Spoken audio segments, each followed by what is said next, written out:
Good afternoon. Thank you for joining us. I would like to introduce Julian Gordon to you. I met him first at the First Year Experience Conference this year. After we've watched his TED Talk many times in our iSeminar class, it's what we start out with on day one, because his message about four capitals is very, very similar to our message and our theme in integrative seminar and in FYE about personal, social, and academic integration. So it was such a delight when we found that TED Talk, and I'm so glad that he is here today to speak with you as well. Hello, hello, hello. It's been a full day. We started off with the student leaders at 8 a.m. Then we had a full house at 2 o'clock or 2:30 of students. Now I get to close off with you all. So I'm excited to be here. I want to start off with a quick story about, it actually goes back to when I was in college. There was a moment where I was going to church and I didn't want to tithe in the way that I guess the minister wanted me to tithe. And I decided I was going to do it my own way. And so I went to Big Lots and I bought all kinds of things that I thought homeless people and that I would see along the way needed. And I filled up these grocery bags and I put them all in the back seat of my car. And I would drive around, and whenever I would see a homeless person either at a stop sign or in an alley or something like that, I would pull over the car and I would get out and I would hand them a bag. And one time I pulled up to this light and there was a white man here with a sign, and I rolled down my window and I offered him a bag, and the light was long, and so we had got to chat a little bit. And he opened the bag and he looked inside of it and he said, "I can't eat anything in here." And I was like, "What do you mean?" He's like, "I don't have teeth. My teeth aren't strong enough to eat what's in this bag." And that was a huge wake-up call for me, because I thought I was doing something to help. I thought I was doing good, but I had never really consulted or asked people who I was trying to serve how they needed to be helped. And when it comes to the way that we work with our students, we tend to do the same thing, because we are adults, and even though they're adults, we consider them kids, and we perceive that we know what's best for them. We don't really take the time to really listen and ask them what they need at this stage of their journey. And we just assume that because we've navigated the same road, that we know what's best for them. And this generation is different. This generation has unique challenges, and I hope to share with you those unique challenges today so that you can better understand them and serve them at a higher level. And so today we're going to talk about motivating millennials, and I want to share with you the three unexpected reasons that first-year students tend to drop out.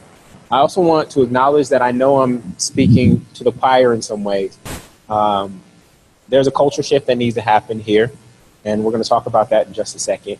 And I know that because you showed up here and you stepped away from your office, that you are actually the change agents.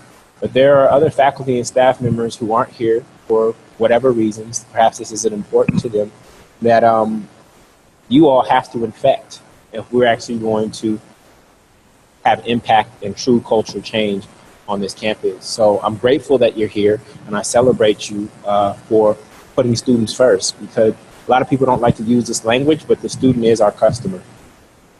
And we don't treat them like that.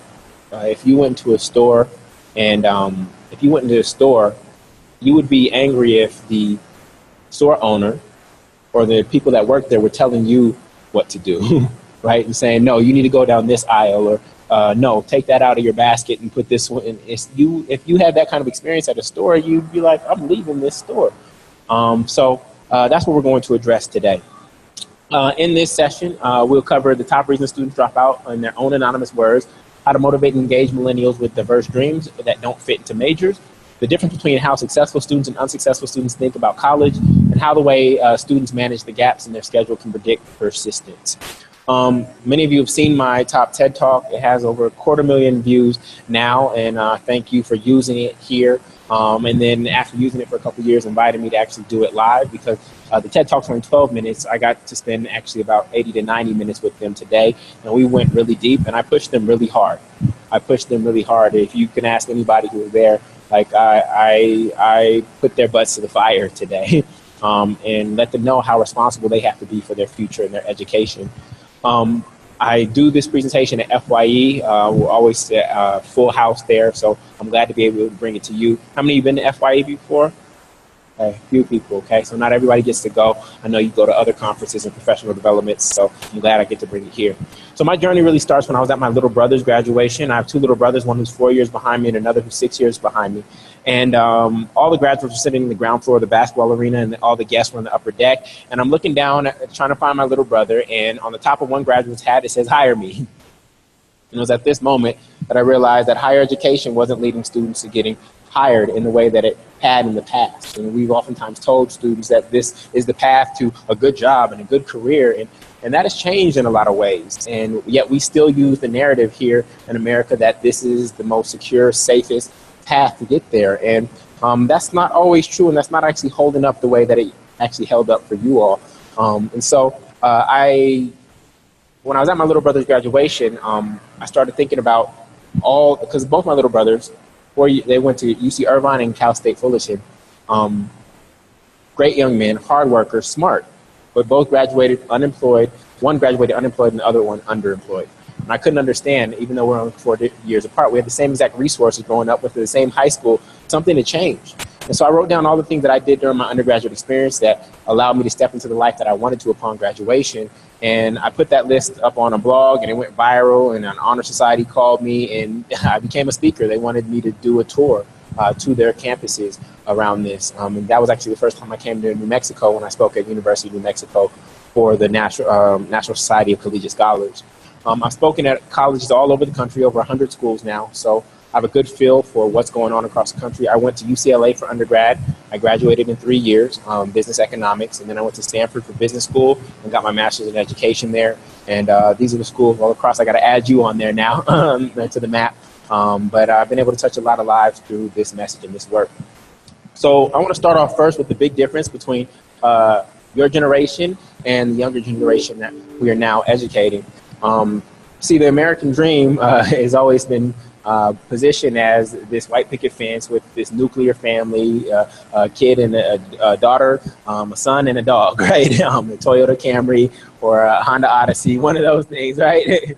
And for this generation, they feel like that American dream that actually worked for many of you is actually going down the drain. In a lot of different ways and for a lot of different reasons, from the rising cost of higher education to the economy that they're actually graduating into, to how institutions of higher education can't necessarily prepare them for the world that they're going to graduate into. Let's be real, these institutions can't evolve quick enough to prepare them for the world that they're going to graduate into. Some of those things like tenure or whatnot, we have departments that no longer have business being in business. And these institutions all across the country can't evolve quick enough to prepare them for the world that they're going to graduate into.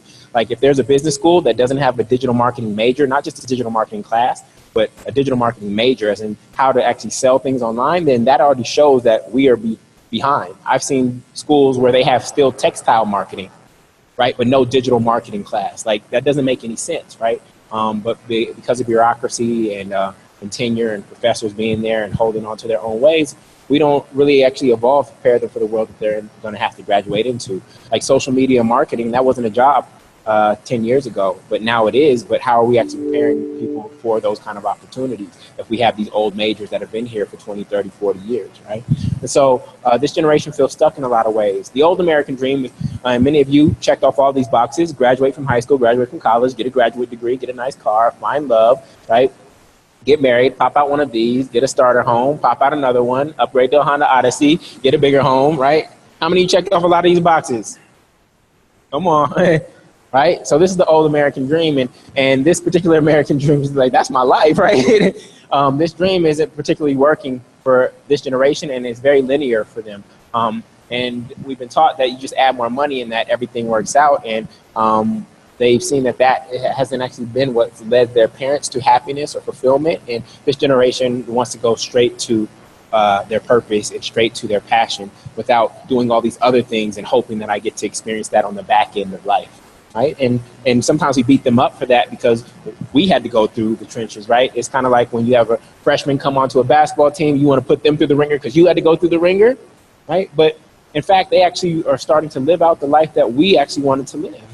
Right? And we need to celebrate them for being bold enough, and that we as the older generation, put them in a position to actually go directly towards that life. That's what we wanted for our kids, right? Why do we want it for our kids, but we don't want it for our students when they're the same generation, right? So we have to explore that. So the big thing and the big insight in AHA is that the carrot that worked for many of you isn't working for them. In fact, they don't even like carrots. And so we tend to put our carrot out there, come get this secure job and this and that, and this is what should motivate you because this is what motivated me, and they don't even like carrots. So we tend to use, when we're trying to motivate them, we tend to use what motivated us to try to motivate them, and that's not how you motivate somebody. That is not how you motivate somebody, and we wonder why there's a disconnect, why they're not doing what we think they should be doing, is because that's not actually what motivates them. That's not what drives them. And so when you talk about DREAM, I use this acronym: desired relationships, employment, and money. Desired relationships, employment, and money. We all want these things. A lot of people have two of the three. You may have the relationships you want and the employment you want, but you're not making the money you want. Or you have friends who are making the money that they want and the relationships that they want, but they hate their job, right? This generation, they want to find their unique balance between all three. And so I think that's something that we should celebrate. So let's just look at some of the generational differences between the way the older generation and the younger generation. Again, this is not a hard, fast line. I'm not putting anybody in the box. In fact, because you stay connected to young people so often, you actually all lean towards the younger generation than somebody who only works with people who are Gen X and and boomers, right? So you all lean because you stay connected to these young minds. So let me put it this way. Y'all are hipper than a lot of the other people out there, okay? Let me put it that way. So what do you think some of the differences are in beliefs around relationships for them between the two generations? How do they see relationships differently? We have to know their context. Yeah. More and more, they're connecting. Got it. And their relationships are oftentimes formed through technology. Okay, great. What else? Marriage, friendships, how do they see those things differently? Yeah. The American dream says this nuclear family, and this generation thinking, I don't even know if I want that. I don't even know if I want kids. And of course, I know some of you want to be grandparents, but if your kids don't want that, then they just don't want that. And there's absolutely nothing wrong with that whatsoever, right? And so these are some good ones. In fact, the average marriage age for the older generation is 22 and 24. For this generation, it's going to be like 28 and 30, right? So that's a huge difference in terms of when somebody is starting their family. And there are reasons for that, like the actual debt that they're graduating from college with. So here are some things. Is this clicker working? Whoop. There we go. So family first versus family first. You know what family is, right? It's friends plus family, right? Meaning that some of them feel like their friends are closer to them and understand them better than family. Local relationships versus global relationships. Lifelong friendships versus fluid friendships and seasonal friendships. Face-to-face versus FaceTime. And a few strong relationships versus many weak relationships, right? So again, this is just really framing the conversation around the context that our students are in. What about employment? How do they see employment differently?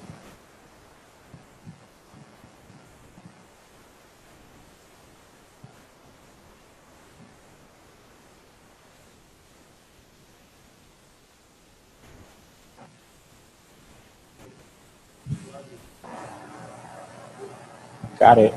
So sometimes, yeah, I would agree with that. Value more than they're actually worth. But guess what? Who beefed up education in their mind? That was us. We beefed up, just go to school and that's what's going to make you valuable. We did that, right? These are our kids, right? We produced this. The fruit don't fall too far from the tree. Ain't that what they say? Okay. So older generation, know your role. Millennial generation, create your role. Older generation, married to a job, loyalty. Millennials, dating, right? They've seen their parents get fired from quote unquote good companies. Older generation, one job in a career. Millennial generation, according to PwC, is expected to have 5 different jobs over the course of their career. Older generation take the most money. Millennials take the most meaning. Older generation, salary. Millennial generation, satisfaction. Older generation, I have to do this, right? Millennials want to say, I want to do this. Older generation, 9 to 5 at an office. Millennials want the flexibility, work when and where they want. Right?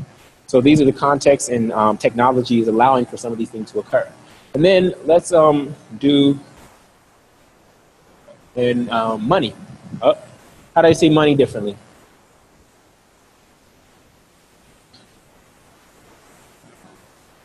Not as conservative. Anything else? They don't know how to save? Great. So older generation save for retirement. Millennials spend along the way. I'm not stockpiling this big wad of money so that I can go to the amusement park when I have a walker, right? They want to enjoy it along the way, right? More is better. Millennials are like, enough is enough. What is enough for me? It's not just about acquiring more and more and more. What is enough for me? All eggs in one basket, right? Older generation, my money's with Charles Schwab. Okay, call Charles right now, right? Whereas millennials like, no, I'm going to earn in many different ways, not just in one way. And then invest in mutual funds versus invest in my own business, right? So these are just some distinctions in the context and the mindset that you have to be aware of in terms of who you're educating, okay? So will college work for me? For this person, right? The answer is, heck yes, college is going to work for me if I was on the left side of that table. But for this person over here, not necessarily, but I can still use it to get what I want. But it's not the end all be all in terms of what I have to do to get towards the life that I want, right? And so this is one of the big context shifts. So here's the course of an individual's life. 1/3 of your life is gone to sleep, right? Then you have this yellow area of free time. You have a lot when you're very little when you're working professional, perhaps in a relationship. Then having kids, you have no free time, right? Then this big chunk at the end called retirement. And here they are in this little green area, right? This is college. And we're trying to position them for a 40-year career that actually has meaning for them. So this is what this is all about, is using this small space and time that you have connection with them to position them to do something that they absolutely love and enjoy here. But we tend to push them down traditional career paths, be a teacher, doctor, lawyer, engineer, businessman, or businesswoman, as if those are the only 5 career paths that exist. I asked them all to raise their hands earlier today. How many of you don't want to be any of these 5 things? Guess what? Over half the room raised their hand. But our college institutions have been set up, and were originally setting up, when you look at common schools and things of that nature, they were set up to push people down these particular career paths. If you look at any college institution, they were primarily set up for these particular career paths. And we're trying to catch up. But and then we look at undeclared students as if they're lost. No, they just don't want what the college has to offer. They're here, but they don't want what the college has to offer. And then we kind of put them off to the side as stepchildren. They need to figure it out. They need to choose a major, this and that. But they just don't want they just don't see themselves fitting in any box in terms of major or a career. And so we actually have to do a better job of figuring out how to serve them, because more and more students are going to come in and be undeclared and not see themselves fitting into a particular major, right? Because knowledge is more fluid than majors in these boxes that we've tended to put information in, right? There's this bucket and there's that bucket and there's that bucket. Information doesn't work like that anymore, right? Information is more fluid than what we've defined as majors, okay? And so when everybody's going down the same road at the same time, that is called traffic. And what we're trying to do is help our students avoid traffic. Now, we've been teaching all of them to take the easy road. Be good, get good grades, go to good school, and get a good job, right? Raise your hand if that's what you did. We all did that, right? This is what we teach them. But why is it called easy road? Because it's easy. With the exception of maybe your dissertation for your PhD, many of you didn't wake up sweating bullets in school. School wasn't like pushing you to your absolute limits mentally. Just like them, you procrastinated and you pumped out some papers and you got the degree, right? And so easy road is getting more congested because we're telling more and more students and people to go down that road. So let me share with you what happened between my parents' generation, me on the older end of the millennial generation, and my little brother. So for you all you really had to do was outcompete the person to your left and your right in your high school classroom, and all of you would have been okay. Even if you didn't go to college, you would still be able to own a home in New Mexico, raise your family, have a Toyota Camry, and feed them and clothe them. Even if you didn't go to college, you would be okay. For them, we know that that's not the truth, but we tell them these stories like how we had to walk to school barefoot, right? 10 miles both ways, uphill both ways. How do you go uphill both ways? You can't go uphill both ways. We tell them these stories. And so we pretend like we had it harder than them. I mean, don't get me wrong, typing a 30-page paper on a typewriter is not easy, especially if you have to edit it, okay? But honestly, how many would trade places with these young people right now? How many would trade places? Any takers? Besides the youthfulness of it all, how many would trade places with them right now? So let's not pretend like they have it easy because they have access to all this information. We know that they actually are in a more competitive environment than any of us have ever had to navigate. And let's be real about that. Okay? So for me, on the older end of the millennial generation, I had to compete against all the students in the state of California in order to get in UCLA. So older generation competing against my high school classroom, I had to compete against all the students in the state of California. Because of my SATs, my GPA, AP scores, I was able to get into UCLA. But I was competing against all the students in the state of California. For them, the game has changed even more. They're now competing against everyone in their age group in the entire world. Everyone in their age group in the entire world. So even if we give them our blueprint and say, just do exactly what I did, they will not get the same results because the game has completely changed. They're competing against more students and people than you've ever had to compete against. There are actually more English speakers in China than there are US citizens. There are more honors students in India than we have students in totality. That wasn't the case for any of you. You didn't have to compete in a global economy. Okay, so let's just be honest about what's happening. And on top of that, the world is now flat, right? That's what globalization does. It makes the world flat. It levels the playing field. We had an advantage being in the United States back in the day. Just because you were a US citizen, you had an advantage over the rest of the world. That is no longer the case. This is actually me with an Encyclopedia Britannica set in the background. Some of you probably remember those brown books. If I had a book report to write, I could run downstairs, reference the book, write my report, turn it in the next day. All my friends who didn't have an encyclopedia set at home had to do what? Find a library. So I had to access the information faster than they did, so I had an advantage.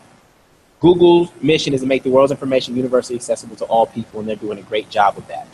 So now everybody has access to the same information at the same time, so the playing field is now flat.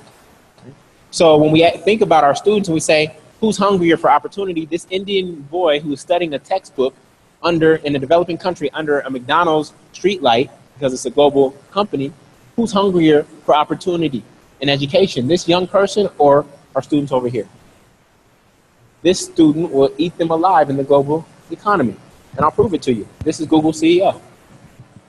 An Indian boy has matured into an Indian man, is now CEO of an American company.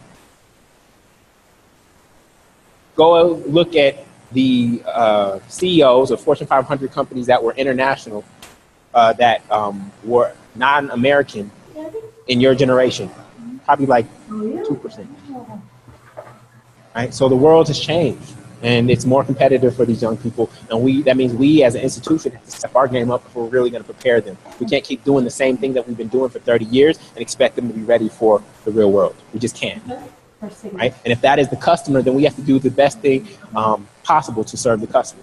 On top of that, we say that we're here to get them jobs. Well, only 30% of college graduates in the class of 2015 had a job on hand at graduation. This is the National Association of Colleges and Employers. So when you were all coming out, there was one graduate and 3 job offers. For them, it's 3 graduates, 1 job offer. It's completely flipped. It's completely flipped. So education and higher education worked for all of you. And so I would understand why we push them down this particular path, but it's not working for them. They're not getting the same results. Because what employers want to see is they don't really care what school you went to. They don't really care about your GPA. Your GPA after the age of 25, nobody will care. Like I know the valedictorian from my high school, she's doing okay. Her GPA didn't have any indication that she was going to be more successful than anybody else, right? What employers want to see today is that you know how to create value, meaning that you know how to solve meaningful problems, that you know how to get money, meaning that you understand the basics of their business, and that you've led 20 or more people. Followers get hired last in today's economy. Leaders get hired first. In fact, Ernst & Young, January 2016, Ernst & Young removed degree classification from entry criteria as there's no evidence university equals success. Ernst & Young is a Big Four accounting firm. No, I don't care what college you went to. That doesn't matter. You need to prove to me in these other ways that you can actually do this work. We're lucky that more organizations haven't done that, because as soon as more organizations start to do that, guess what happens for all of you all? This little town starts to fade really quick. And students start learning directly online and bypassing this experience. It's going to take some time, right? But we've seen tech bubbles, we've seen housing bubbles, and who's to think that there will not be an education bubble that one day burst, unless we actually set ourselves up to really support our student success. So one thing in terms of careers that we do is we limit our students' career possibilities based on our limiting beliefs about career possibilities.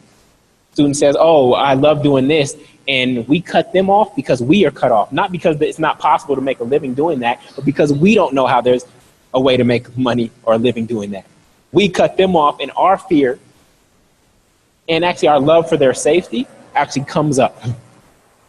So I want to do this quick exercise with you and have you do this with me. So here's point A, here's point B.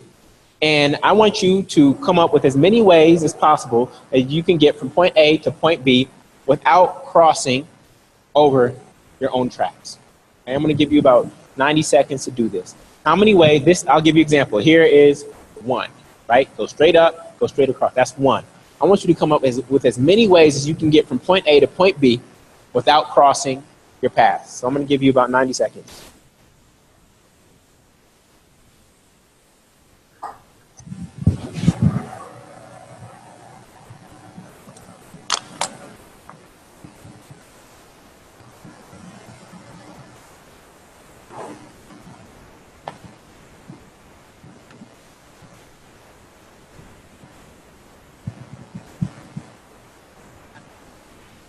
Huh?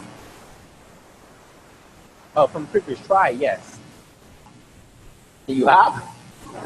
You have to stay on the line, yeah. It's the street. Go diagonal now.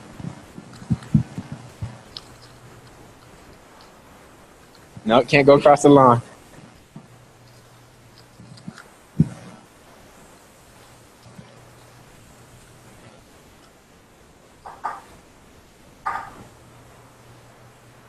All right. What's the highest? Anybody get 2, 3, 4, 5, 7? Who's got higher than 7? 10, 8, 10. Okay, cool. So watch this. We typically tell students go college, major, career, and we believe like this is the fastest path. There are actually 12 different ways to get from A to B. In this simple 2x2 matrix, there are 12 ways to get there. And so I share this with you to say that if a student has a goal, there are many different ways to get there, even in a simple scenario like this. But just because we only know of 8 ways, we tend to actually cut off the possibility for them. Whether we are a professor, whether we are in the career center, wherever it is, we let our own limiting beliefs about what's possible in the economy. So what I actually challenge all of you to do is get more aware around the economy in New Mexico. And so when you drive by a building and it has a company's name on it that you've never heard of, when you get to the gas station, I encourage you to just look it up on your phone. Just look it up on your phone and see what it is that they actually do. And once you start doing that, that becomes a habit for you. What it's going to do is it's going to expose you to the number of economic opportunities that are here. Because some of the companies are not sexy companies. It's not an Apple. It's not a Google.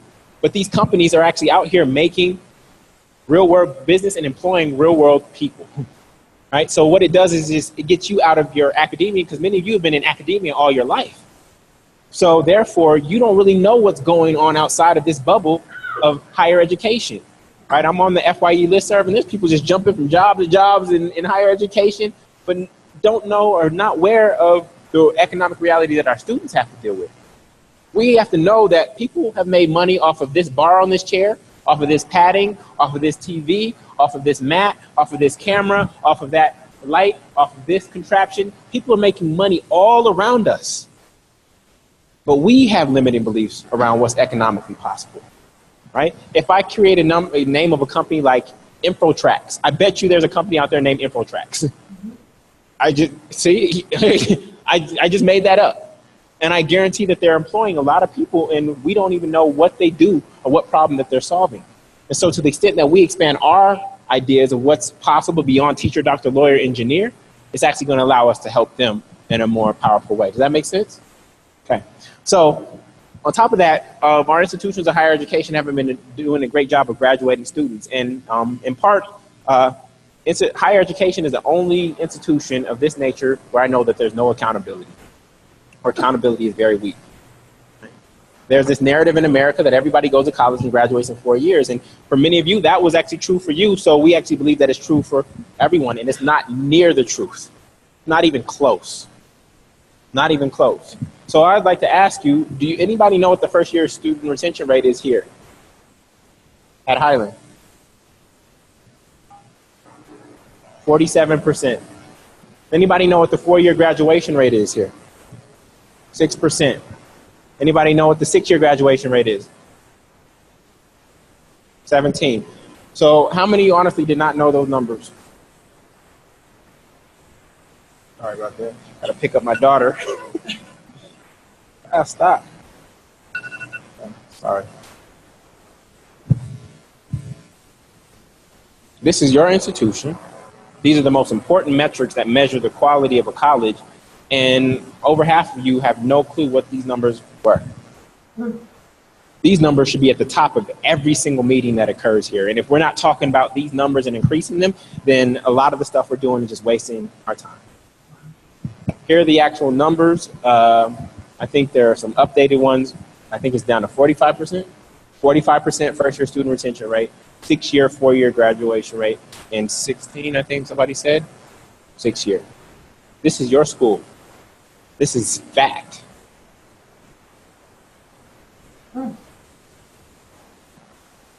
So we're encouraging all these students to come here, and we're not even graduating them. But all your jobs are safe and secure. Y'all cool with that? Huh?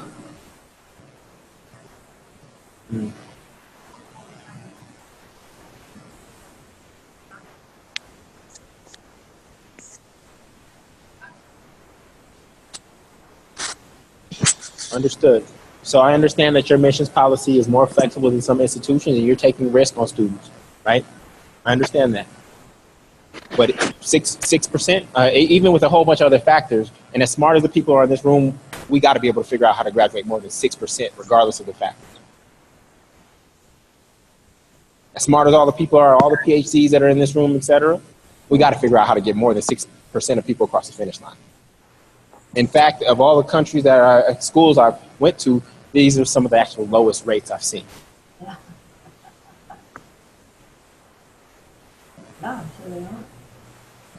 I've been to community colleges with similar demographics, and so we need to learn from them. We need to learn from them. The information is out there. There are people who are doing it successfully. We have some learning to do. We have some learning to do. Okay, that's all I'm suggesting. I'm not suggesting that you all are perfect. I'm not suggesting that 100% is where we need to be, but we just need to be better 1 year from the next, right? I had the old numbers, and we just saw a shift downward. I had the old numbers, and we saw a shift downward. So we just need to be better next year than we were this year, and continue to try to be better next year than we are this year. Because who are we doing a disservice? They're coming, and they're paying all of our salaries, but we know that they're coming in. So either we say, we can't admit you, because there's a huge chance that half of you are going to go home with $9,000 in debt. You probably better off going to technical school right now. But we admit them. So we have to put our customer, the student, first. Okay? So the cost of higher education is rising. It's rising more aggressively than anything else. Okay? So when you think about how much you paid for college, it may have felt like a lot. It's nothing in comparison to what it's feeling like for them. Right? Cost of college has risen faster than healthcare, inflation, all of that stuff. Right? So it's becoming more and more expensive, and it's becoming more and more expensive, and we're not necessarily doing a better job of graduating. We're just increasing the price because we just need to increase the price to meet our budget. Right. So what industry do you know that's just increasing the price without increasing quality? Like, we can increase all these social things, right? We can build this building and get the football team or whatnot, but if it's not leading to graduation, then all that is for naught. Like, sometimes we need to just go back to basics, right? So I'm just making you aware. So the investment for them, let's look at the investment for them. $18,000 for the year. When you break that down, 12 months, 30 days a month, 24 hours a day, that's 4 cents a minute, even when they're asleep, is coming to the university. And this is without interest on their loan. But they're not here 12 months out of the year. They're here 9 months, in class maybe 20 days, 5 hours a day. So they're paying about 34 cents a minute to be here. Movies used to cost you guys 25 cents for a whole movie. They're paying 34 cents a minute to be here. That's expensive. For students, first generation students and students coming from this community, that's expensive, right? And it's our job to make sure that they get a return on that investment. That's our job. So a lot are graduating with an expensive college degree with major debt and minor capital. And we can put that in an expensive mahogany picture frame from the bookstore, and the mahogany frame costs $125. It's actually worth more than the piece of paper. I have 3 of these pieces of paper, 1 from UCLA and 2 from Stanford, great schools, and I have no clue where they are. These pieces of paper don't do anything for me. If I take my pieces of paper to the pawn shop and I take the picture frame to the pawn shop, what am I going to get more for? The picture frame. What determines the value of the piece of paper is not just what they did to get it between orientation and graduation, but what they did differently than everybody else around them. The piece of paper in and of itself is not where the value is. The piece of paper is the experience that they had en route to getting the piece of paper. That's where the value is, and we need to help them do that. So why college? Given what I've shared with you today, what is our argument to a young person about why they should go to college? What would you say? Learn stuff? More earning potential over the course of your lifetime? Specialize? Connections? Learn how to think? Okay? The opportunity to do what you want? Well, we have to see how many people are actually doing what they want after college.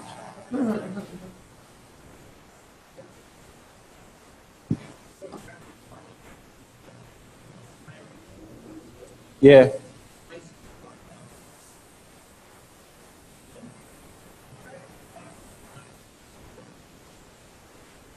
Got you.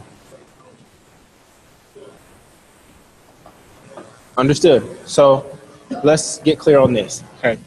So two people running a marathon. One person running to win, the other person running to finish. Are those 2 people going to run the same exact race? No. The person who's just running to finish will start training a few weeks before, won't change their exercise, won't change their diet, will try running around their block a few times, try to get up to a half a marathon during training, show up on marathon day, run half a marathon, and then pray that they can run another half marathon the same day, right? The person who's running to win will start training months before, change their diet, change their exercise plan. They'll go through the course, they'll memorize it, they'll know when they're going to take on water, when they're going to accelerate, when they're going to slow down, right? So their intention to win or to finish before the race even begins, their intention shapes the way they actually run the race. So many of our students have been taught that, oh, it's just about finishing college. Once you finish college, everything's going to open up to you. And we actually need to get them out of that mode of just finishing college, and we need to get them into the mode of winning college. Those 2 students navigate this campus differently. Somebody who's here to finish and somebody who's here to win, they navigate college differently. And we have to help them be more winners.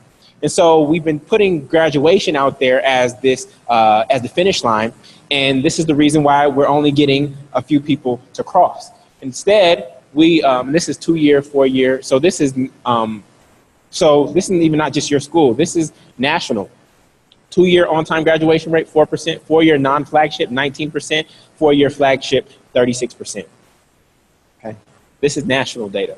Okay, so what we need to do is we need to actually put out a finish line that's out there further for our students. Graduate, and we want graduation to simply be a derivative of this further finish line that we create for them. We can't make graduation the end point. If we have this further ideal of what the student is that we're trying to create, then graduation simply just becomes a byproduct of us trying to create this individual that's ready to lead in the world. Does that make sense? So we need to change what our finish line is. So as you said, the earning potential of somebody who goes to college is greater than somebody who just finishes high school. That's $30K extra a year times 40 years. That's a $1.2 million difference. So in fact, in Central Park, I think that's what you call it, I think we should put $1.2 million cash in a clear vault so that they could see it every single day, because they would realize that when they drop out, that's a $1.2 million decision that they're making. That can literally change the trajectory of their family in generations to come. But they don't see it as that because financial aid is a whole bunch of wire transfers, right? They don't recognize the importance of finishing and how that's actually going to impact them and their family, right? So I'm still confused why this isn't as important to colleges, because anytime you lose a student, that means you have to go recruit another student. It would be better economically for the institution just to keep the students that you've already recruited so that they continue to pay you. Like, it doesn't make any sense whatsoever. It would just be easier to bring in a class of students and actually get them to finish. It'll create more financial security for everyone. Everyone will benefit. So, but who's losing right now is all these students who we send home and never see again with a mountain of debt. And in fact, their high school classmates who went to trade school and became a plumber or a mechanic will have more job security than some of them. They may not have the earning potential. There may be a cap because they're working with their hands, but will have more job security because cars are breaking down and toilets are getting clogged every single day, regardless if the economy is up or down. So if we're going to admit somebody, we have to be committed to helping them actually finish as well, okay? So here's why students have told me they dropped out. This is from North Carolina State University. This is them in their anonymous words, and I summarized that here. And I was surprised by what I heard the most. It was not caring, no motivation, demotivation, lack of effort, procrastination, addiction. I did not know that that would be as high. To poker, gaming, alcohol, and drug. Didn't manage sleeping habits, always sleep, depression and apathy, loneliness, loner, isolation, social life, and partying. So these are the reasons they told me that they dropped out. And these were anonymous, so they were able to be very honest. So typically what we do is we blame the student for these reasons. But as the service provider, if this is our customer, then we have to ask ourselves, how do we help them deal with these things? How do we take these excuses or these holes in the pipeline? How do we plug them? What can we do in terms of our programming and our offices and our culture to help plug these gaps, right? So what we tend to do is if they drop out for working too much, affordability, boredom, not belonging, motivation, then our responsibility is to say, okay, if boredom is the issue that they're dropping out, then what do we do as an institution? Program. We train our professors on how to be more engaging. We assume that just because somebody's knowledgeable in a particular field that they can go teach a class of 200 people. We just assume that without any training on how to do that in an engaging way, right? If they're working too much, then what do we have to do as an institution? We have to figure out how to get more scholarships, more grants, reduce our costs, etc., so that they can navigate, right? We have to think about solutions, and keep in mind, this is 100% and 100% responsibility. Now, I'm not saying this is 100% the college's responsibility. This is a two-party responsibility where they are 100% responsible and we are 100% responsible. This is not, oh, they're 60% responsible and we're 40% responsible. This has to be a mutual commitment where we are all in to make sure that this outcome occurs. Okay, so this is not a blame game. Okay, so this is why Bill and Melinda Gates, their research, they shows conflict with work schedules, affordability of tuition, lack of support from family and financial aid and practical support, lack of belief that college degree is valuable, and lack of discipline, too much socializing and not enough studying. So this is from Bill and Melinda Gates in terms of why students drop out.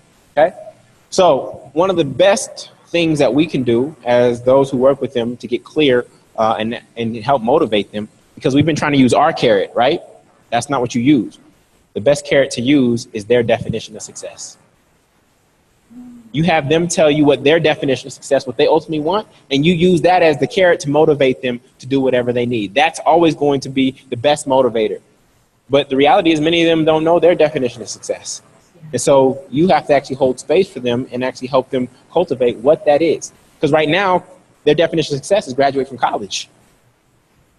But if we want them to graduate from college, we actually have to create a definition of success that's further out in the future. Oh, that's over. That is actually pulling them to graduate from college, okay? And so until we define success for ourselves, we typically adopt society's default dashboard, which is wealth, power, fame, and beauty. But what I found is when each person writes down their own definition of success, each of your students will have a different definition. And this will be the first time that many of them have ever done it. I asked them, how many want to be successful? Everybody raised their hand. How many have written down a definition of success before? All hands go down. Oh, all so right. Success is like this vague, All right. hello. Success is like this vague idea out there, but to the extent that you can actually crystallize it and help make it real for them, the more powerful.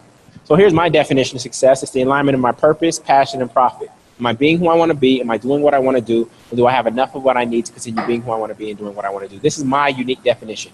And I actually encourage all of you to do it for yourself.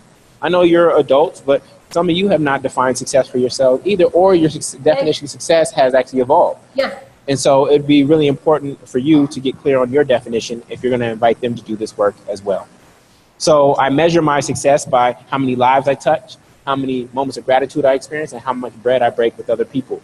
So this is how I think about success. And so I encourage you to draw this out for your students as well. One way I do that is activity that I will send to Casey. It's called the graduation speech. And so as freshmen at some institutions, I will have them write a graduation speech in their freshman year. And that graduation speech has them think about who are the people who are going to help me? What obstacles do I foresee myself having? What could stop me from graduating? And what am I going to do if that obstacle comes up? What kind of campus organizations do I want to be involved in? What do I want to get from those institutions? What was my definition of success when I came in as a freshman? What is it actually going to be on graduation day? And so by having them do this future visualization, it helps anchor them in this moment and say, okay, this is my graduation speech. How do I move in alignment to make this graduation speech a reality? We know that all of them aren't going to be the ones that give the graduation speech, but this visioning exercise starts to paint the picture of the future for them to make graduation a real thing here and now in the present moment. And this has been one of the most powerful activities. Where is it? Colton at University of Memphis. He said students were crying when they were hearing each other's graduation speeches. And so this is one way to start to help them think about how to get the most out of this experience beyond just go to class. Problem number 2 is that majors don't fit and don't matter except for STEM. Well, one of my mentors, Andy Chan at Wake Forest, who runs career development there, and he did some research on major correlation to job. And with the exception of STEM, there's almost absolutely no correlation between major and job. Almost no correlation whatsoever. And so he's found students who are poetry majors who end up being consultants, etc. Right? And so this is really important because major is such a big quote unquote deal, but it's really not. And you know, we have some students who change majors. And when a student is contemplating whether to change major, here's what they're really asking. Should I pay another $18,000 to change 3 words on a diploma that's not going to matter? That's really the decision that they're making when they're deciding to change majors. I say, just go finish the major that you're in. If it's not going to matter that much anyway, just go finish the major that you're in and save that money. That's why I graduated from UCLA early, right? I said, I'm finishing the major that I have. I'm not going to switch to something else, right? And I think that's a powerful strategy to employ. So I said this earlier, but colleges can't evolve quick enough to prepare them for the economy that they're going to graduate into. They've been told that they should just sit on this tortoise for 4 years and ride it out, and that tortoise is going to take them to the promised land. That's what they've been told. That's what we've told them college will do. But I actually come and I kick them off the tortoise and say that there's another curriculum in addition to your academics that you have to be engaged in order to prepare yourself for the real world. And so what I talked about this earlier. Look at this. This is a degree. This is at a school. I'm not going to name the school. But you see this? Textile marketing. And no digital marketing class. Now, granted, people are still marketing textiles all over the globe. But to have textile marketing and no digital marketing, it just makes no sense whatsoever. And so we have to ask ourselves, is that same kind of thing happening here? And how do we actually push the envelope forward? Now, in a down economy, what happens to problems? Do problems go up or down in a down economy? Huh? In a down economy, do problems increase or decrease? Okay? And then if problems increase, what does that mean for opportunity? Decreases? Problems increase, opportunities do increase or decrease?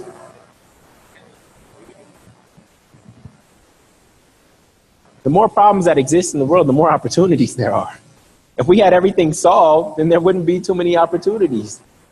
So regardless of how the economy is, in a down economy, the problems actually increase, but there's no simple solutions. We have to step our game up and sharpen our skill sets in order to take advantage of that opportunity that exists. This is why all the robber barons made all their money in the Great Depression, because there were more opportunities available then, right? But you had to be able to step your game up in that moment in time. So new problems equal new jobs. This is why a social media marketer can get paid $101,000. There was new problems. Social media like Facebook didn't exist, but it created new problems for companies because now they had to not just advertise on billboards and TV, they had to figure out how to advertise on social media. That's a new problem for them. And guess what? A new problem means new job opportunity, new opportunity. And so anytime there are new problems in the marketplace, new opportunities emerge. When I think about trying to think of a company, trying to think about something that created. So Asurion, anybody have Asurion for their cell phone? The cell phone started to become more pervasive. That created a new problem, was your cell phone insurance. And one of my professors at Stanford Business School took advantage of that and said, I'm going to create insurance for cell phone. It was something that was starting to grow and expand, something new that created a new problem when people lost their phones, and he created an insurance company for cell phones. So you see, when there's opportunity, when things are happening, new problems emerge, right? Which means new opportunities and new possibilities. So the next thing is, what is your passion, or what problem are you passionate about? A lot of people say, students, follow your passion and the money will follow. They skip a step. We tell them we're missing a step. It's follow your passion, turn it into a skill, and then connect that to a problem, and then the money will follow. We skip those two steps, right? So getting clear on what is their passion, and oftentimes, guess what? Their passion may not be connected to a major. In fact, 90% of the time, it won't be connected to a major, right? Or it could be, what problem are you passionate about? So I want to share with you how I help them think about their passions. Passions have to do with disciplined practice, whereas interests have to do with half-hearted play. So one of my passions outside of doing this work is playing pool. So you see me in a pool hall, I'll be taking the same shot over and over and over again, trying to master it. On the next table over, you'll see somebody else taking the same shot, but they're just trying to hit it as hard as possible and pray that something goes in, right? That's half-hearted play. The other thing about passions, that passions are full-time, whereas interests are free time. So it's midterms week now. Somebody who's really passionate about something is still doing their passion this week because they integrated it into their life. Somebody who's only interested in it, it's fallen off this week. Okay? The other thing about passions, that passions are action-oriented, whereas interests are topic-based. And I'm going to give you an example. And this is really going to be helpful for you when a student comes to you and says, this is what I'm interested in. If a student comes in and says, I have a passion for baseball, what do you think they want to be professionally? Baseball player. That's the first thing that comes to mind, right? But are there more ways to make money around baseball than just playing baseball? There's an entire economy around baseball. More than 18 players show up to the field on game day and are getting paid. In fact, baseball players aren't even the highest paid people in the food chain, right? But because of our limiting beliefs of what career possibilities are out there, we can't see it all. So look at this. Hitting baseball, pitching baseball, collecting baseball cards, studying baseball history, coaching baseball pitchers, announcing baseball games, managing baseball operations, scouting baseball players. There's a career path connected to every single action up there. I wish majors actually were actions instead of just topics. Because when you get clear on the action that a young person is passionate about, it's easier to identify a career path that will allow them to do that action. And so by action, I mean the ing word. Okay? When, if I say I have a passion for food, what do you think I want to be professionally? Chef. Well, we don't have a chef program here, so just choose this English major and just cook on the side, right? But are there more ways to engage food than just cooking it? Yes. There is growing the food organically, writing food reviews, designing food baskets, tasting the food, hosting events around food for the homeless, experimenting with food fusion, hosting food shows, teaching people to cook food healthily. There's one woman I saw hosting a food show. She didn't even know how to cook. She just invited chefs onto her show. And she was just sampling their food.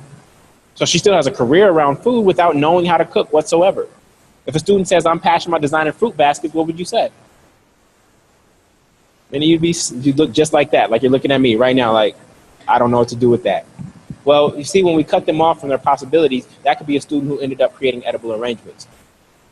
Edible arrangements sells $500 million worth of fruit baskets every single year. But because of our limiting beliefs around what was possible for that passion, we would say, oh, no, I think I'm not sure if you want to do that. You might want to try this major route, go meet with this person. We would have cut them off from a possibility. And I'm not saying that every person is going to create this kind of size company, but we would have cut them off in our own fear and lack of understanding of the economic possibilities around that idea. Does that make sense? So we want to stay open, and we want to expand what we actually believe is possible. So I have a friend who was interested in archaeology, therefore she thought she wanted to be an archaeologist. What kind of passions are connected to archaeology? Give me action words. ING words. Archaeology. Digging, exploring, studying history, discovering. What kind of feelings might an archaeologist be looking for? Huh? What kind of feelings might an archaeologist be looking for? Feelings. Curiosity. Discovery. Huh? Passion. Great. So look up here. Digging for info, searching history, studying people, curiosity, discovery, adventure. So I'm going to show you a trick. This is going to be huge for everyone here. Look at the screen. Don't look at me. Ready? 1, 2, 3. Bam. What just happened? What happened? Archaeologists disappeared. Now watch this. When we start with the person's passions first, what kind of career opportunities open up for them? What could they be? Besides anything. Researcher, archaeologist, journalist, forensics, museum curator, investigator. See, when we ask students what they want to be after this, oftentimes they expect to give you a profession. But when they give you a profession, we're actually narrowing their possibilities. Instead of we ask them what they're passionate about, it gives us more playing field because there's so many different ways that they can actually live out that passion on a daily basis. So we actually need to start with passion first and not profession, because most of them think they want to be something and they're not going to be that. How many of you are not doing what you thought you were going to be doing at the age of 18? Okay, only like 2 people had it right. So we want to start with passions first and not the profession. So watch this. This person ended up being an HR recruiter. Instead of digging through piles of rubble, she digs through piles of resumes and studying ancient culture. She studies the company's culture to see if college graduates are fit for the company's culture. So she does everything that an archaeologist does. She's not called an archaeologist. The title is not what matters. What matters is whether or not you were doing what you love on a daily basis. So what I told them earlier on today is when somebody asks them what you want to do or what you want to be, give the most powerful 3 words in the English language, which are, I don't know. But I do know that I'm passionate about doing this, this, and this.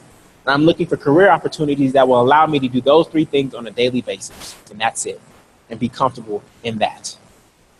It's a more powerful way to approach the career discovery process without limiting oneself. So how I help them do this is say, what word is at the center of your career universe? We just did food and baseball. But there could be chess, bargains, events, people, travel, education, business, health, sports, whatever. In fact, my business school classmate, he was passionate about chess. He used to put on chess tournaments, and then he went on to create chess.com, which is a multi-million-dollar company. Right? But if someone would have been in his ear and said, I don't know how you're going to actually make a living with that chess thing, and most MBAs, they go into consulting. I don't know how they work. I know MBAs, yeah, you should be a consultant because chess is about strategy, and you should be a consultant instead. Right? Does anybody know what Steve Jobs' passion was at these young people's age? It was calligraphy. It was calligraphy. But Steve Jobs was adopted, so he didn't have his biological parents breathing down his neck. So he held on to that passion, and it matured into a passion for design. And that passion for design matured into a passion for designing technology, and that's how you get Apple. There was nobody there to cut him off and say, I don't know how you're really going to make a living and support a family with that calligraphy thing. He was able to allow that passion to mature. There was nobody to cut it off. And so anytime you feel the temptation to cut off your own children's passions or any of these students' passions, just hold your tongue for a second. Say, let's roll with this and see where it leads us. Okay? So next thing is, how do we master it so that it's a skill? And this is the skills values matrix. things that lots of people know how to do, things that few people know how to do. These are things that are very easy. These are things that are very difficult. I've only found one thing that's very difficult that lots of people know how to do. That's giving birth. So shout out to the ladies in the room. Most of our students, their skill sets are down here. And you do not get paid a premium for skills that are down here. Like navigating Facebook or creating a Facebook fan page. These, you don't get paid a lot for these things. But as I showed you earlier on, a social media marketer can get paid $100,000 because they know how to grow a Facebook fan page. They know how to do something difficult in the environment of Facebook. They're on Facebook all day, just like these people. They know how to do something difficult in the environment of Facebook. They have a skill set that's valuable to other people, right? Tying a shoe. We all know how to tie our shoes, right? How many know how to polish a shoe? Okay, you can get paid $5 to $10 in the airport. Not a lot, though. Okay? How many know how to spray paint a shoe with an amazing design? Well, guess what? I have an image in the other presentation.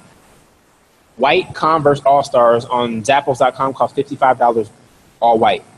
There's a person who sells a version with a great design on it that they've spray painted for $400.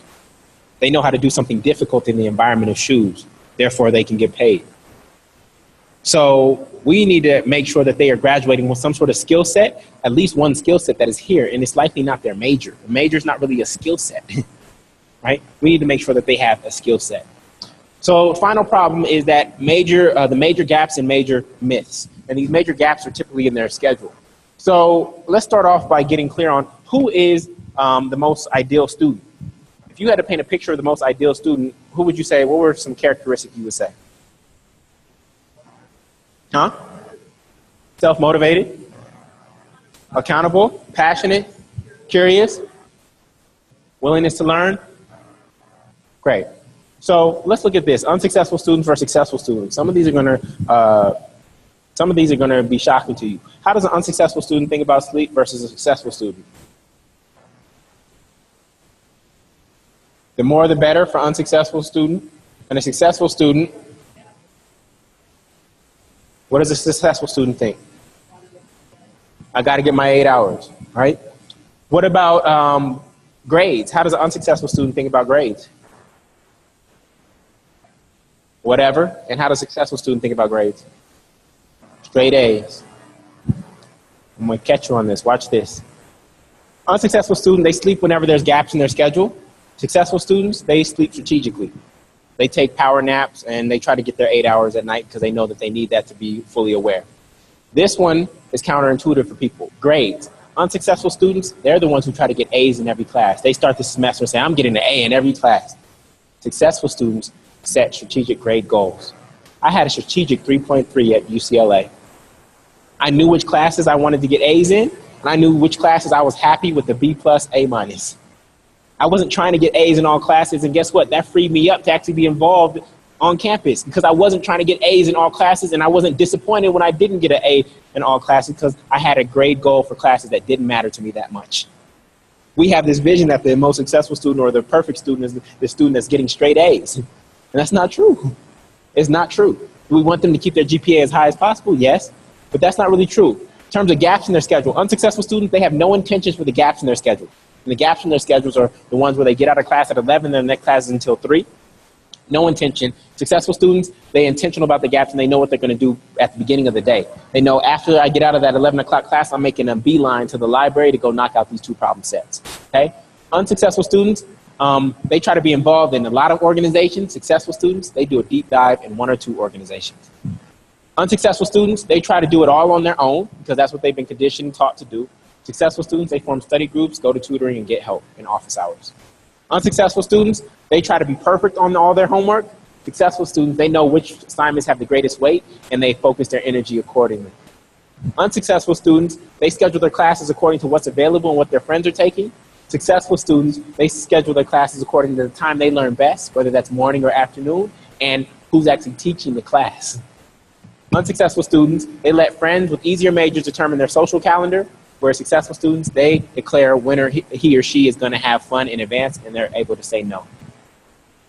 So some of these are counterintuitive because we have this image of this perfect 4.0 student who's playing sports and president of the SGA and all this other stuff, and that's usually not it. Okay? So I just wanted to share this with you as we go into this final stretch.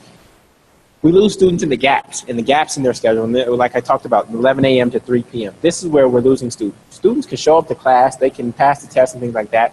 Where we're losing students is in the gaps in their schedule, right? Because they're only in class, what, 12 to 16 hours a week. What are they doing for the other 24 hours? A day's worth of time. What are they doing for the other 24 hours? That's where we can determine whether a student is successful or not. Not based on who's attending class, right? But what they're actually doing in between class is how we can determine who's going to succeed and who's not. And right now we have 94% of students not succeeding. They're engaged in dropout behavior, okay? So they come through the semester and it's like this initial shock, right? Oh, this is a lot of stuff. And then they're like, this isn't that bad. Why do they think it's not that bad? Because they do not have homework every night like they did in high school. So they're in college, they're like, oh man, I got these thick syllabi and okay. But then, oh, I don't have homework. Dang, this is cool. And then what sneaks up on them? Those first assignments, midterms week right now, sneaking up. We're about to lose some students right now. This week, we're about to lose some students because they got lulled to sleep during this space. And we didn't prepare them. We just assumed that they would figure out how to reverse engineer their syllabi. We assume that. This is a time management thing. That's fixable. That's easily fixable, okay? So here are the gaps in their schedule. In between breakfast and that first class and lunch, these are the gaps in their schedule. We need to help them fill these gaps and be intentional about them. Because in high school, all their homework was written on the board for them in every single class. That doesn't happen in college, right? So they don't know how to actually break that down. So I want to do an exercise with you really quickly. It's called Reverse Engineering the Syllabi. This is actually a University 101 course, and this is their syllabi. And we're just going to do one. And it's this resume cover letter rough draft and resume cover letter final copy. It's a career class. So I want you to read this, if you can, and I want you to tell me how many micro assignments are where the train of thought actually has to shift, right? Like if you had to break this up, how many micro assignments do you see in this thick paragraph? Okay? I'm going to give you a moment. Resume and cover letter, 50 points. These documents are an essential part of your job in search and professional development. You may have written a resume or cover letter before, but there is always an opportunity for improvement. This is a 2-part assignment. All that is fluff, right? Whatever.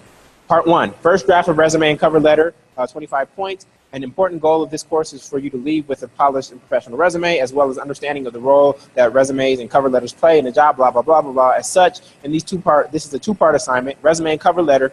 Search online for a job that interests you. If you don't know where to start looking, try Jaguar Jobs, Monster.com, Career Builder. Once you find a job that piques your interest, create your resume and a targeted cover letter for that position. Individual critique, career coaching sessions. Sign up for a time to meet with a career advisor from our Career Services Office. During that meeting, you will review your resume and cover letter and discuss where you are currently in your career exploration process and individual professional development. Part 2, final resume and cover letter, 25 points. Based off the feedback you received during your individual meeting with the career advisor, create a polished copy of your resume and cover letter. Again, target a specific job.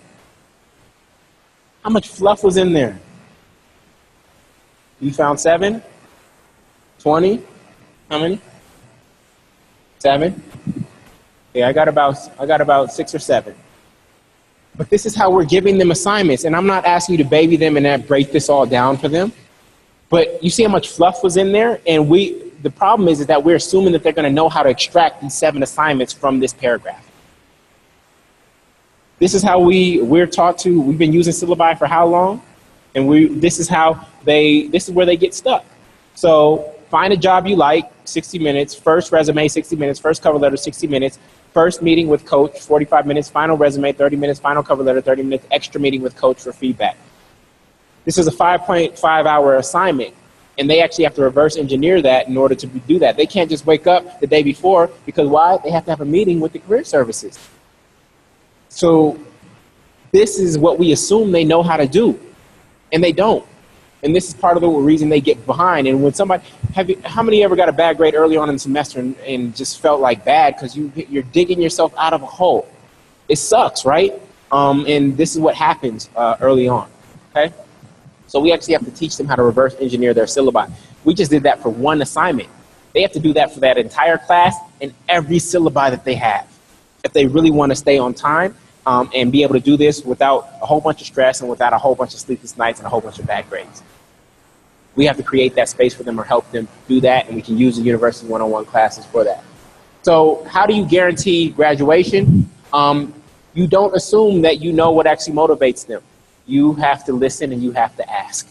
We have to form a stronger connection with our students and not assume that we know what's best for them. Next is we have to help them define their why.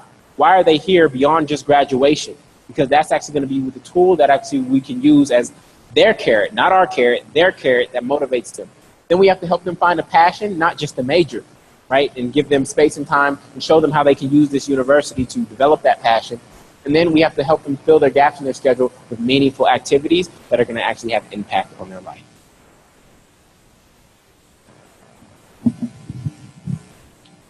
So with that, I am happy to take any questions, any thoughts about anything I shared, anything where you're like, Julian, that's not going to work for me.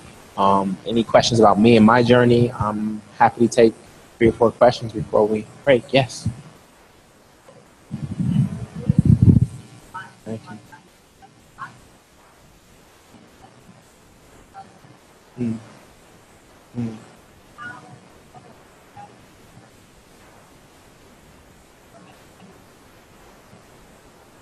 Yeah.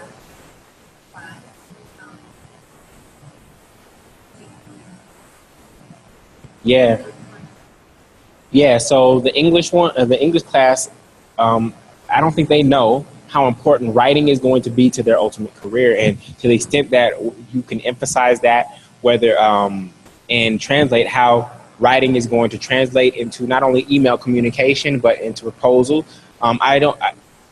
When I was going through school, I saw English paper as just like an end-all, be-all, not that this skill set was actually going to translate somewhere. And so to the degree that you can actually make the connection of writing skill to their career, whatever it is going to be helpful. You said, what was the type of history?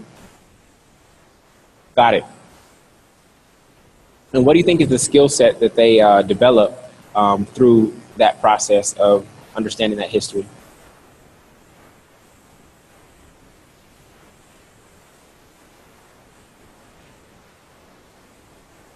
Got it. Got it. So while you're talking about anytime you're talking about the history, I would also couple that with, okay, how is the future of media actually going to impact, right? Because the history is great, but what's going to be most valuable to them is trying to project where they see the future of media going and how that's going to impact whatever industry or career that they are considering. So anytime, even when I tell them about the campus tour is all historical. This building was built this many years ago, this and that. That's not relevant to them. What's relevant to them is how they're actually going to use the campus during their 4 years here. So anytime I'm talking about history, I'm going to try to couple that with the future as well. Yeah. Great question. Yes, yes, yes.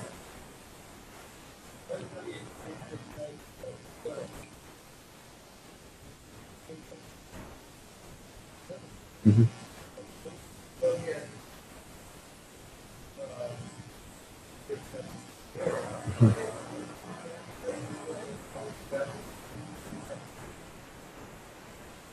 Right.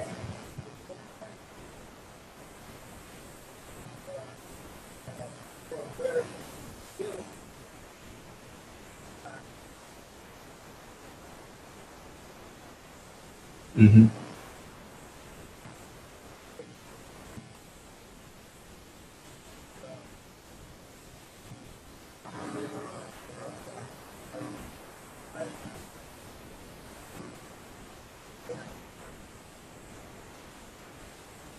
Correct. Correct.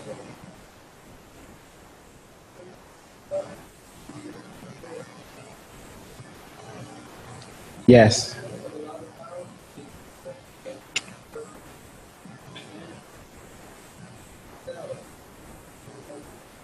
Yeah.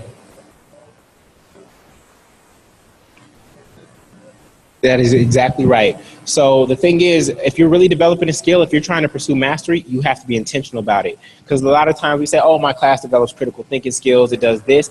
Skills aren't really developed like secondhand. If you're really developing a skill, it's actually, no, this is the exact skill that I'm developing. And they know that going in. It's not just skills aren't like a derivative type thing that, oh, I just happen to learn this along the way. If we're really pursuing mastery, we know that I'm being intentional about developing this skill, right? If I'm being intentional about developing my public speaking, I'm taking storytelling classes. I'm going to get on the mic anytime I can. I might take comedy. I have taken comedy classes because I was intentional about developing that skill. It wasn't like, oh, I was just speaking at a few occasions and I happen to become a better speaker. If that's not how skill development works. It really takes being conscious about the skill that I want to anchor my potential life and my career on, because my major is not really a skill. So to the extent that we can help them get clear in terms of the language of, okay, what skill do you want to anchor your future on? That's actually going to just give them some more focus in terms of how they actually approach each class, even if they actually have a skill in conjunction with the major. So yeah, that's accurate. Yeah, go ahead.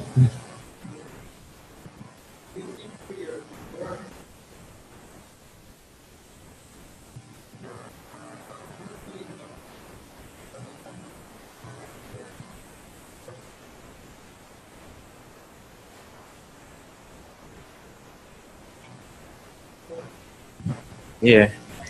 Andy Chan is awesome. Andy Chan is awesome. The other place I've seen it is IU Bloomington.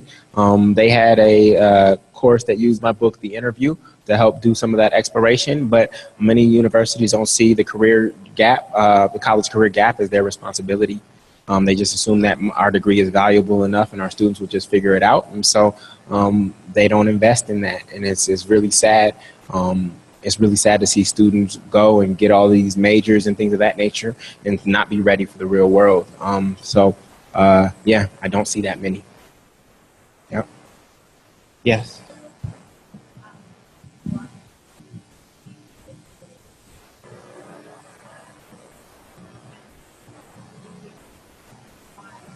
Mhm. Yeah.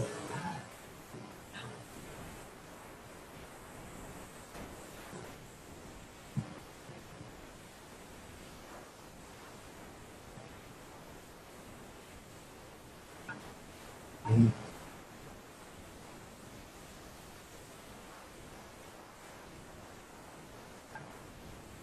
Yeah.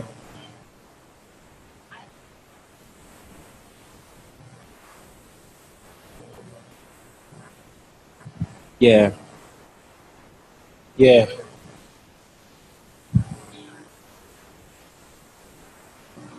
Mm.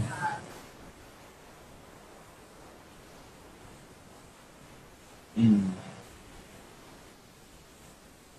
So when I think about my best professors, they always found a way to convey their passion about a film or something to me before they showed it. So they didn't just assume that I actually had the same level of passion and love for that thing that they had. So when I think about Miss Newman would dress up in like as a character of one of the films and and play one of the characters prior to showing the film.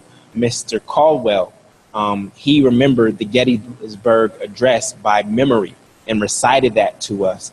And that, when you see a professor just come off and just pretend like he's Lincoln and deliver the Gettysburg Address, it actually shows their passion for it, and it has you leaning in.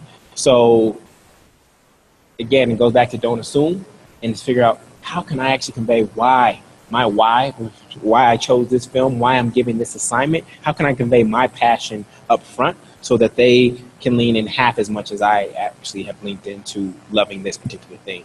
And that's work. Yeah, it goes back to what I said earlier. Just because somebody's great at a particular field doesn't mean that they actually have all the skill sets and tools to teach it. And it requires creativity. It requires creativity. The policing, the way I deal with policing is I give students permission to, if you don't want to be here, feel free to step out. And I make it their choice. If you need to be on your phone, if you have a cell phone, I'm not your mother. You need to go to the restroom, go do what you have to do. Just preserve this space for those who are actually here to learn. And it takes you off the hook because now they have to just make a choice. Do I leave the classroom because I really want to be on my phone right now, or do I stay here? And so that's how I delegate it back to them to make it their choice as opposed to you trying to be sergeant or warden. I want to say again, you all came here for a reason. There are many other people who aren't here, but it only takes a few to actually start to infect culture. So to the extent that you see each other, the extent that you can have lunch with each other and continue these conversations and share what you're learning as you try to implement these things, the better. A lot of us work in silos. We work on our own offices. We know each other maybe because we've been at a meeting together. But the stronger your relationships are, the tighter this web is, the more students we're going to catch. And so that's all I want to leave you with. I hope that this has been beneficial. I hope that it's changed your perspective about who it is that you're actually educating and helps you connect with them on a deeper level. So thank you so much.